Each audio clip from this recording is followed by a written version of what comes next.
গিয়ে নিয়ে আবার এডমিশন করাই একটা মানুষ আসলো না, একটা মানুষ আসলো না এত সময় ধরে আমি তো বানায়। মন্তলা আমি তো কথা শুনি আমি ফোনে শুনে তো আমার পয়সাটা শুরু করে দেব কত সময় ধরে আপনি বানায় আসলো এখানে? এক ঘন্টা তাই এক ঘন্টা হইব একটা মানুষ আসলো না এখানে তো চিল্লানোর লাগে।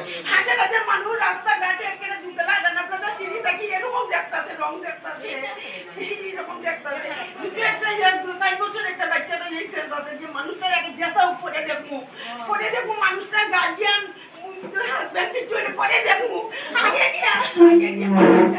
আগে একটা মানে পালাই 1 ঘন্টা থাকি না আপনারা দুনিয়ার মানুষ খালি দেখেন রং দেখেন ভিডিও ক্যামেরা করে শুরু মানুষের লোক আমরা দেখতে পেলাম কিছুক্ষণ আগে আপনারা রানা প্লাজার সম্মুখে একটি খবর পেয়ে সেখানে উপস্থিত হয়েছিলেন। কি হয়েছে বিস্তারিত ঘটনা দেখতে জানতে?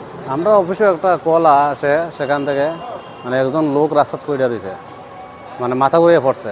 তখন আমরা তো ছোটো গাড়িটা অফিসের কাছে, বড় গাড়িটা লইয়া গেছে দিঘির পায়ে দিয়ে গিয়ে দিয়ে রাস্তাটা ব্লক, এখানে প্রোগ্রামের জন্য প্যান্ডেল বানাইতেছে, অথচ আমরা জানি না।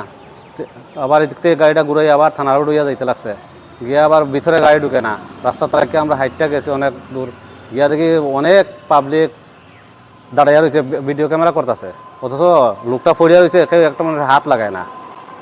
এরপরে আমরা যাওয়ার পরে আমরাও বকা শুরু করছে। তা আমি বললাম যে তোমরা কেউ একটা মানুষের হেল্প করতে পারলাই না, তাই না রে, অথচ আমরা বকো। তারা উল্টা হয়, আমরা 1 ঘন্টা লেট হয়েছে। তাহলে কি ওই জায়গাতে যারা ছিল তারা যদি একটু সাহায্যের হাত বাড়িয়ে দিত, আপনারা কি মনে করতেন ওনাকে বাঁচানো যেত? তারা সঙ্গে সঙ্গে একটা টুকটুকে উঠে হসপিটাল পাঠাই তো বাচ্চা যায়, তাই না। যে ব্যক্তিকে নিয়ে এসেছিল ওনার নাম শেখর পাল, বয়স 55 বছর, বাড়ি মন্তলা। এখানে আনা হয়েছে, সেই রুগী মারা গেছে, সে বিষয়ে জানতে ঘটনাটা কী হয়েছিল? অ্যাকচুয়ালি অ্যারাউন্ড 5টার দিকে ফায়ার সার্ভিসে আওয়াজ পেলাম আমি, তারপর গিয়ে দেখি যে একটা ব্রডডেড আনা হয়েছে, নাম শেখর পাল, 55 ইয়ার্স বয়স, মন্তলা ধর্মনগরের। তো ওনারা বলছেন যে ওনাকে রাস্তায় পেয়েছে, ওনাকে প্রায় 1 ঘন্টার মতো ওনাকে রাস্তাতে মানে পড়া অবস্থা ছিল, কেউ হেল্প করা ছিল না। তো ওনাকে যখন আনা হয়েছে আমি দেখার পর দেখলাম যে উনি মৃত অবস্থায়। মৃত্যুর কারণ কি বলতে পারবেন? সেটা তো আমরা পোস্টমর্টম এক্সামিনেশন না করে তো বলতে পারছি না। ম্যাডাম আপনার নামটা? বিপাশা বিপাশা দেব।